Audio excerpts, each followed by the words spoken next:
जय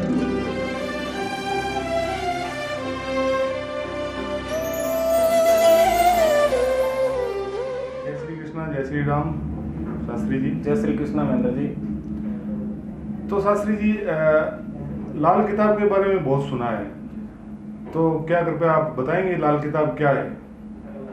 देखिए महेंद्र जी, लाल किताब के विषय में हम आज चर्चा करेंगे। और वास्तव में लाल किताब के विषय में आप सुन भी रहे हो, चर्चाएं भी खूब हो रही है, लेकिन फिर भी एक भ्रम है लोगों में भी, पता नहीं लाल किताब क्या चीज़ है। जी। तो लाल किताब के विषय में मैं थोड़ा सा आपको प्रारंभिक बता दूं। लाल का मतलब होता है सूर्य, और किताब का मतलब किताब। ये जो ज्ञान किसी समय सूर्य के सारथी अरुण ने लंकापति रावण को दिया था जी। और रावण की जब ये तिलस्मी दुनिया समाप्त हो गई, तो इसका जो मूल ग्रंथ आज भी सुरक्षित है पाकिस्तान में, जहाँ आद नाम स्थान है, वहां पर यह ग्रंथ सुरक्षित है। तो लाल किताब के विषय में काफी भ्रांतियां लोगों में, काफी भ्रम फैला रहे हैं कि पता नहीं लाल किताब क्या चीज है, कैसे है, लाल किताब कोई जादू है, कोई टोना। ऐसा कुछ भी नहीं है। लाल किताब, रावण एक प्रकांड विद्वान था और रावण के द्वारा लिखित ये ग्रंथ है। इसमें एक आम आदमी भी ये उपाय करके और अपनी रूह को शांति दे सकता है। कैसे? वो जैसे मैं आपको बताता हूँ। लाल किताब का मतलब ये एक ग्रहों की गणना है जी। सरल रूप में हम लें तो लाल किताब ये कहती है कि हम 24 घंटे ग्रहों के इर्द गिर्द रहते हैं। जी। उदाहरण के तौर पे जैसे आप घर में रह रहे हो तो सूर्य पिता हो गए, चंद्र माता दादी सास हो गई, जी। मंगल भाई मित्र साला हो गए, जी। बुध बहन बुआ कन्या साली, जी। बृहस्पति दादा हो गए, शुक्र पत्नी, शनि ताया चाचा, राहु ननियाल ससुराल, केतु भाणजा दोहिता ज्वाई पुत्र। ये 9 ग्रह अपने इर्द गिर्द हो गए। जी। तो लाल किताब का मतलब ये है कि लाल किताब एक बहुत ही बढ़िया ग्रंथ कह सकते हैं कि जो आम आदमी यानी एक कुल्ली भी उपाय कर सकता है इसके, और उपाय करके हम इसका फायदा ले सकते हैं। जी। दूसरी भाषा में अगर हम दर्शकों को बताना चाहें तो लाल किताब का मतलब ये होता है कि लक्षणों से पता लगाया जा सकता है कि इस आदमी को कौन सी बीमारी है। तो ये सब सारी चीजें ग्रह हमारे 24 घंटे इर्द गिर्द हैं। वो किस रूप में है? वस्तु के रूप में, व्यक्ति के रूप में, कारोबार के रूप में, जानवर के रूप में, पेड़ पौधों के रूप में, उसी का जो ज्ञान है वो लाल किताब में दिया गया है, जो विस्तृत आगे हम दर्शकों को बताते जाएंगे। तो शास्त्री जी, लाल किताब के विषय में लोगों में भ्रम क्यों है? इसलिए भ्रम है महेंद्र जी कि इसमें 2 बातें हैं। जी। पहले समय में क्या होता था, जैसे सतयुग त्रेता द्वापर, इनमें क्या होता था, लोगों को मुक्ति भक्ति मोक्ष इनकी तरफ ज्यादा आकर्षित होते थे। अब धन कमाने को ज्यादा आकर्षित है। तो इसका जो ज्ञान है वो थोड़ा कठिन है। और आजकल आपको पता है कि इस युग के अंदर दूसरे दिन तीसरे दिन लोग क्या करते हैं, लोगों का दुख काटने के लिए आगे आ जाते हैं। अब उनको पता नहीं, उनको ज्ञान नहीं लाल किताब है क्या, लेकिन इस पे तप करना पड़ता है लाल किताब पे। लाल किताब का मतलब इसकी जो व्याकरण है, इसकी जो गणनाएं हैं वो ऐसी है कि जितना हम ज्यादा समझेंगे उतना ही हम संतुष्ट हो पाएंगे। तो आज के समय में लोगों ने भ्रम है नहीं, लोगों ने भ्रम फैला दिया। जिनको समय नहीं है इसकी गणना करने के लिए, पैसा उनको कमाना है, लोगों को भ्रमित करना है, इसी विषय में वो लोगों को भ्रम पैदा कर रहे हैं कि लाल किताब ये है वो। ऐसा कुछ नहीं है। हम विस्तृत रूप से हर एक बात को वैज्ञानिक रूप से लोगों को समझाएंगे, दर्शकों को बताएंगे, सारी चीजें बताएंगे कि कैसे ये सुख देते हैं ग्रह, कैसे दुख देते हैं। इस पे हम विस्तृत चर्चा करते जाएंगे। इसलिए लाल किताब के विषय में मैं दर्शकों को भी बताना चाहूंगा, किसी प्रकार का भ्रम न रखें। जी। तो शास्त्री जी, लाल किताब परेशानियों से कैसे बचाते हैं? बहुत अच्छा प्रश्न है महेंद्र जी। लाल किताब परेशानियों से कैसे बचाती है उसका हम एक साधारण मैं आपको उदाहरण दे के बताता हूँ। जैसे कि मैंने आपको बताया 9 के 9 ग्रह अपने इर्द गिर्द रहते हैं और 9 ग्रहों से निर्मित ये शरीर होता है। जी। उदाहरण के तौर पे कई बार हम देखते आए हैं कि जन्म कुंडली, हम अपनी जन्म कुंडली या बच्चों की जन्म कुंडली लेके किसी के पास जाते हैं, वो ये हमें देख के कहता है भी चंद्रमा बृहस्पति आपके साथ है, आपके तो गजकेसरी योग है, बहुत अच्छा भाग्य है। या भ्रम पैदा ज्यादा कर देते हैं, मंगली का काल सर्प योग है, और इनसे भ्रमित हुए लोग बहुत परेशान रहते हैं। उनको बड़े बड़े खर्चे बता दिए जाते हैं, पूजा पाठ करवाओ या आप वहाँ तीर्थ यात्रा करो। ऐसे में क्या है, जैसे कोई गरीब आदमी जिसके पास रोजी रोटी का साधन नहीं है 2 टाइम का, तो वो इन बातों को कैसे करेगा। तो परेशानियों से मुक्ति कैसे दिलाती है उसका मैं बताता हूँ। जैसे कि मैंने आपको बताया भी ग्रहों की गणना है, और लाल किताब के अंदर, या मैं आपको यूँ कहूँ भी लक्षणों से पता लगाया जा सकता है कि इस आदमी को कौन सी बीमारी है। जैसे अपने डॉक्टर के पास गए, डॉक्टर ने जाते ही अपने को ये कहा बुखार हुआ या जुकाम हुआ, तो वो लक्षण देखेगा भी इसको कौन सा रोग है। तो वैसे ही लाल किताब रोग लक्षणों से ही पकड़ लेती है। एग्जाम्पल या उदाहरण मैं दर्शकों को बताऊं या आपको बताऊं कि जैसे मैंने आपको बताया मंगल भाई का कारक है। अब आपके भाई से आपको तकलीफ है, या तो उनके साथ आपके विचार नहीं मिल रहे, या भाई को दिक्कत है, या स्वास्थ्य संबंधी परेशानी है, तो इसका मतलब यह है कि आपका मंगल कहीं न कहीं कमजोर है।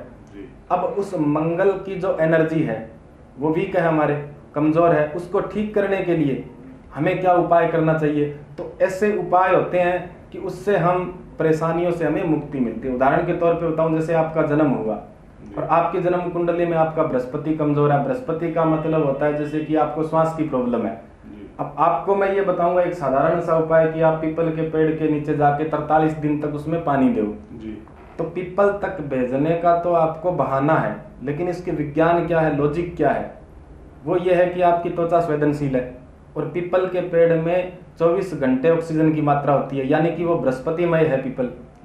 आप जैसे ही पीपल के पास गए, वहां रुके, पानी दिया, 2 मिनट रुके, वापस आए, अगले दिन फिर गए, तो त्वचा संवेदनशील है, धीरे धीरे वो वीकनेस को पूरी कर देगी। यानी कि उस पीपल के अंदर जो बृहस्पति की एनर्जी है वो एनर्जी आपके अंदर आएगी और वो ग्रह आपका ठीक हो जाएगा। तो इतना सरल माध्यम है कि ऐसे ये परेशानियों से मुक्ति दिला देती है।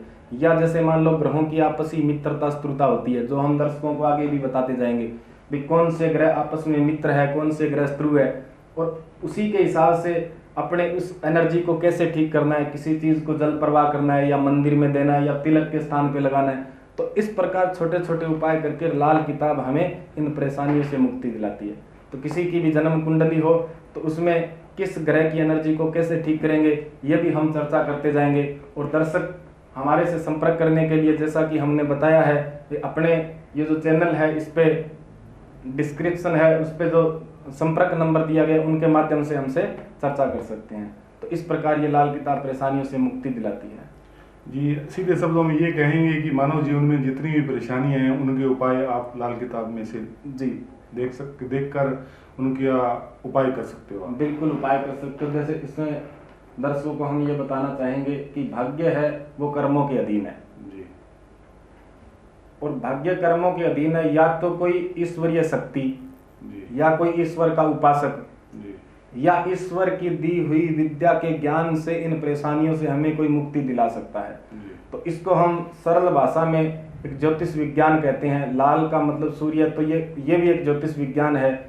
और किसी की भी जन्म कुंडली देख करके जो परेशानियां आ रही है उससे मुक्ति मिलना सरल है। इसमें भी 2 बातें हैं। क्या होता है, किसी की जन्म कुंडली में 2 प्रकार के योग होते हैं, एक तो ग्रह फल का ग्रह और एक राशि फल का ग्रह। अब ग्रह फल के ग्रह कोई हम यो कह सकते हैं, शास्त्र ये कहते हैं भाई भगवान शंकर भी नहीं टाल सकते, तो उस बात को क्यों नहीं टाल सकते। जैसे कि उदाहरण मैं आपको बताना चाहूँ, ग्रहों के भी अपने घर होते हैं। जैसे कि अपना घर है और अपने घर में अगर कोई किराएदार आके बैठा है, अगर वो अपने साथ कोई गलत आचरण कर रहा है तो उसको हमारे निकालने के 100 साधन है। हम उसको पंचायत करके निकाल सकते हैं, किसी भी माध्यम से उसको निकाल सकते हैं। लेकिन अपना खुद का घर हो और उसमें हम अगर किसी भी बात का निर्माण करें तो हमें कोई रोक नहीं सकता। वैसे ही ग्रह होते हैं, जन्म कुंडली में कुछ ग्रह ग्रह फल के बन जाते हैं, तो उनसे सचेत रहना या उनसे सावधान रहना यही उपाय है जो हम दर्शकों को आगे भी बताएंगे। जैसे कुछ जन्म कुंडली में, भाई हमने पिछली वीडियो में वास्तु के बारे में भी चर्चा की, तो वहां पर आपने एक प्रश्न उठाया कि मकान बना के वास्तु से फिर भी क्यों लोग दुखी है। तो वो ये ज्योतिष बताती है भाई आपके लिए मकान बनाना ठीक भी था या नहीं था, क्योंकि मकान क्या है, शनिदेव है। अब आपका जन्म कुंडली में शनिदेव आपको इजाजत ही नहीं दे रहा है मकान बनाना चाहिए, आपने बना लिया तो भले वास्तु हो, तो वहां सचेत रहना चाहिए। तो जन्म कुंडली लाल किताब ये कहती है कि आप उपाय करके भी परेशानियों से मुक्ति ले सकते हो और सावधान रह के भी ले सकते हो। कुछ सावधानियां होती है। उदाहरण मान लो किसी जातक की जन्म कुंडली में चंद्रमा 6ठे घर में हो, अब ऐसे इंसान को हम ये कहेंगे भी आप कभी भी धर्मार्थ प्याऊ ना लगवाएं, अन्यथा वंश बर्बाद हो जाएगा। अगर पानी के पीने की व्यवस्था करनी भी है तो अस्पताल में करें या शमशान घाट में करें। जी। ठीक है, इसके बारे में विस्तृत क्यों नहीं लगवानी चाहिए, ये यानी कि ब्राह्मणों की हुई बात नहीं है, ये ना शास्त्रों की हुई, इसके पीछे भी एक लॉजिक है, एक विज्ञान है, क्यों नहीं करना चाहिए। जैसे कि आपकी जन्म कुंडली में मान लो 8वें और 12वें भाव में परस्त्रु ग्रह बैठे हैं। जी। अब मैं आपको ये कहूंगा भी आपको पूजा पाठ करने के लिए कभी मंदिर में नहीं जाना चाहिए, घर में ही पूजा पाठ करनी चाहिए। जी। उसका कारण क्या है, जन्म कुंडली का दूसरा घर मंदिर होता है। आप जो ही मंदिर में जाओगे वो ग्रह टकराएंगे और आपका नुकसान होगा। जी। कहने का तात्पर्य ये है कि मंदिर एक ऐसी जगह जहाँ पर लोग जाके अपना कष्ट निकालते हैं या कष्ट छोड़ के आते हैं। अब वो कष्ट भगवान को तो लगेंगे नहीं, वो ऐसे जातक का इंतजार करेंगे भाई इस योग वाला कोई आए तो हम उसके पीछे हो लें। तो इसलिए लाल किताब सावधान भी करती है, उपाय भी करवाती है, तो ये मुक्ति दिलाने में बहुत बड़ी सहायक है। इस बात को दर्शक समझें, यही ठीक रहेगा। जैसे अपने प्राय क्या है कि बच्चों की जन्म कुंडली लेकर किसी के पास जाते हैं तो हमें प्राय कर ये बताया जाता है कि आपके तो पितृ दोष है या ऋण दोष है, ये क्या चीज़ है? देखिए महेंद्र जी, बहुत अच्छा सवाल है और दर्शकों को भी हम बताना चाहेंगे। जी। पितृ दोष का मतलब हम या हमारे पूर्वज ये समझते आए हैं कि हमारे जो पूर्वज गए हैं वो कहीं ना कहीं पितृ योनि में हो गए, पितृ हो गए, लेकिन ऐसा कुछ नहीं है। जी। इस बात को आप थोड़ा सा समझने का प्रयास करें और दर्शकों को भी हम समझाने का प्रयास करेंगे। आगे विस्तृत चर्चाएं भी इस पे होती जाएगी। आपने इसके लिए मैं आपको एक छोटी सी कहावत बताता हूँ कि हमारे पूर्व जन्म के कुछ कर्ज होते हैं जो जन्म जन्मांतरों तक हमारा साये की तरह पीछा करते हैं। उदाहरण के तौर पे जैसे विषम पितामह को बाणों की सैया मिली थी 84 जन्म बाद, या चिड़ी मार जाति जो है वो आज भी चिड़ी मार है, या कौवा आज भी काला है, तो ये क्या है, श्रापित है, और इस श्राप को ही हम पितृदोष कहते हैं। अब ये श्राप कैसे होता है वो मैं आपको बता दूं। पितृदोष एक प्रकार का नहीं होता, पितृदोष प्राय करके 12-14 प्रकार का होता है, जिसमें कि जैसे माता का ऋण, पिता का ऋण, बहन का ऋण, ईश्वरीय ऋण, स्व संबंधी ऋण हो गया, पुत्र का ऋण हो गया, बेटी का ऋण हो गया, स्त्री का ऋण हो गया, ऐसे ये ऋण होते हैं, कर्ज होते हैं। जन्म कुंडली में जैसे कि मैं आपको उदाहरण बताऊं, किसी की जन्म कुंडली में सूर्य राहु का योग है या चंद्र केतु का योग है, या सूर्य केतु या सूर्य राहु या चंद्र राहु चंद्र केतु इनका योग है, तो वो कुंडली पितृ दोष से श्रापित होगी, जिनको हम पितृ मान लेते हैं। ऐसा नहीं है। उसके कहने का तात्पर्य ये है कि बृहस्पति जो ग्रह होता है उनको हम धर्म कर्म मानते हैं, गुरु मतलब ज्ञान होता है। अब बृहस्पति के जन्म कुंडली में जो घर होते हैं पक्के, वो 2 नंबर घर, 5 नंबर घर, 9 नंबर घर, 12 नंबर घर, ये बृहस्पति के घर है। अब इनमें अगर बृहस्पति के शत्रु ग्रह आके बैठ गए, जैसे कि शुक्र है, बुध है, राहु ग्रह, तो वो कुंडली पितृदोष से श्रापित हो जाएगी। तो उसको हम क्या करते हैं, साधारण भाषा में हम ये समझ लेते हैं पितृदोष का मतलब पितर है हमारे, ऐसा कुछ नहीं है। बृहस्पति वहां पे पीड़ित हो रहा है, क्योंकि बृहस्पति के शत्रु ग्रह बृहस्पति को पीड़ा दे रहे हैं, तो वो कुंडली श्रापित हो गई। अब उस श्राप से कैसे मुक्त होना चाहिए, ये चीज लाल किताब बताती है। भी आप ये उपाय करें, इस उपाय से क्या है कि आपके रूह को शांति मिलेगी और आपका ये जो कुंडली के अंदर पितृदोष है वो शांत हो जाएगा। तो पितृदोष का मतलब ये होता है कि माँ का भी दोष हो सकता है, पिता का भी कर्ज हो सकता है, बहन का कर्ज हो सकता है। तो इस प्रकार से पहले अपनी जन्म कुंडली को समझें कि हमारे कैसा पितृदोष बन रहा है। तो इस बात का भ्रम न रखें।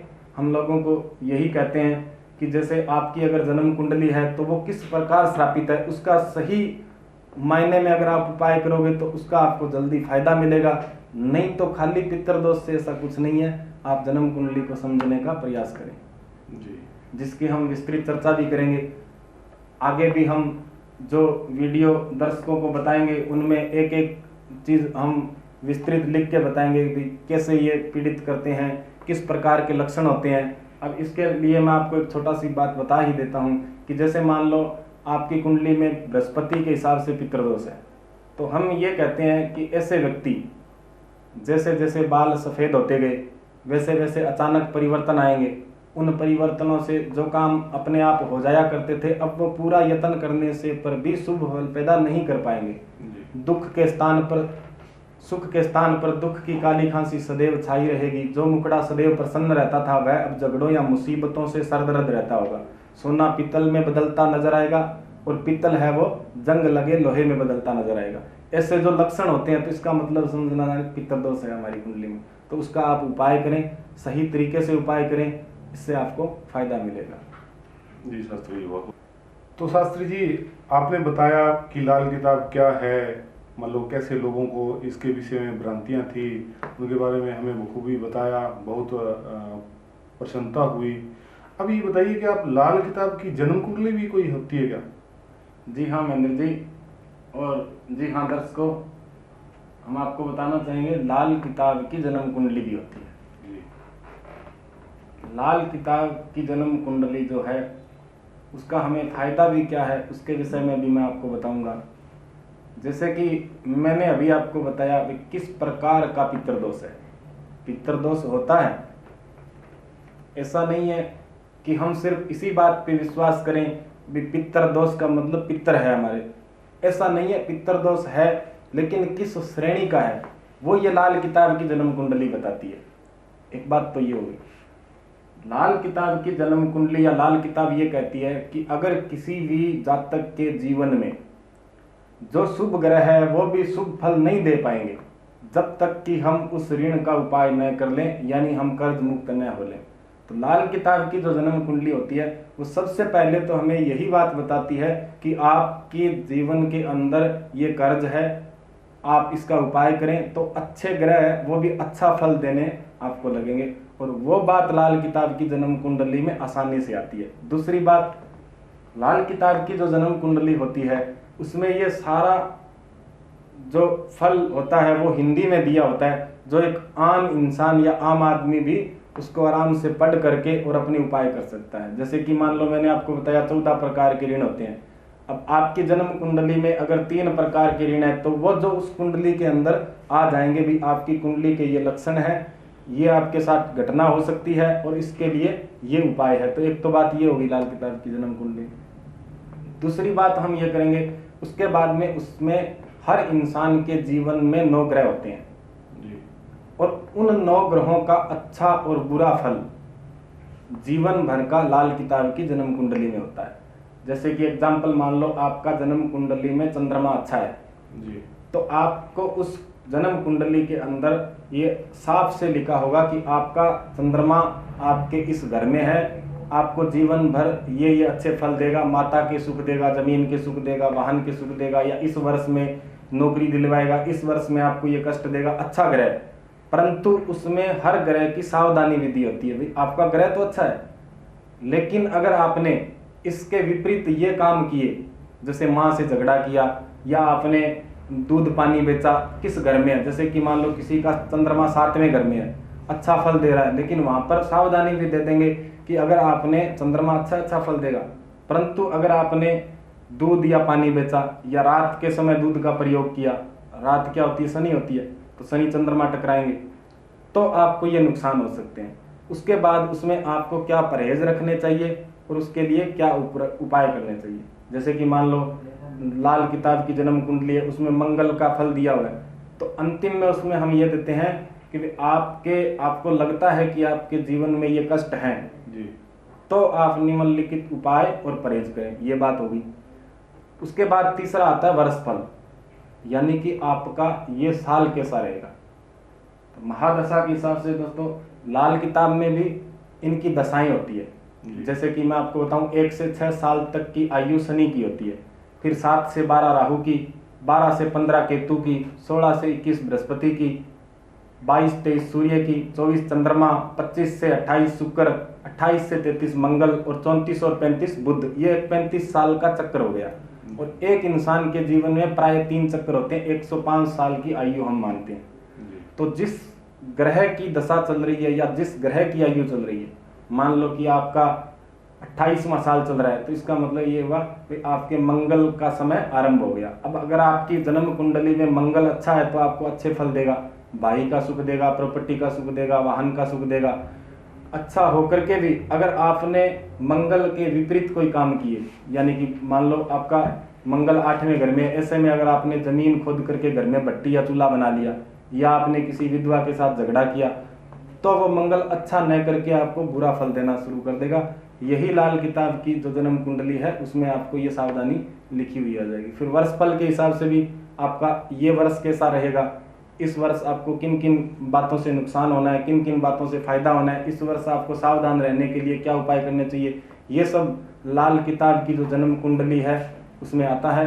तो हम आपको और दर्शकों को बताना चाहेंगे कि अगर आपकी जन्म तारीख, जन्म टाइम और जन्म स्थान ये है, आप लाल किताब की जन्म कुंडली बनवाना चाहते हैं तो हमारे से संपर्क कर सकते हैं। नीचे जो डिस्क्रिप्शन में नंबर दिया गया है उस पर आप संपर्क करके इसके बारे में आप हमसे राय ले सकते हैं। दर्शकों, हमने आपको बताया लाल किताब जन्म कुंडली के बारे में। तो ऐसा नहीं है कि अगर हमारी जन्म कुंडली नहीं भी है तो हमारे जो बच्चा है उसकी जन्म कुंडली से भी हम पिता की या माँ की, दादा की, मामा की 20 कुंडली उस एक बच्चे की जन्म तारीख से हम अपनी कुंडली एक्यूरेट बना सकते हैं। एक बात तो ये होगी। दूसरी बात दर्शकों, जन्म कुंडली बनने के बाद आपको ये ज्ञातव्य रहेगा कि हमें कौन सा रत्न धारण करना चाहिए, कौन सा वार हमारे लिए शुभ रहेगा, कौन सा अंक शुभ रहेगा, या किस रंग से हमें परहेज करना चाहिए। जैसे कि एग्जाम्पल मान लो आपका जन्म कुंडली में बुध खराब है तो बुध की कौन सी चीज़ों से बचना चाहिए, इन सब बातों का जन्म कुंडली में विस्तृत वर्णन किया गया है। 31 पेज की जो हम जन्म कुंडली बना के देते हैं वो बनवाने के लिए आप हमसे संपर्क कर सकते हैं। जय श्री राम, जय श्री कृष्ण।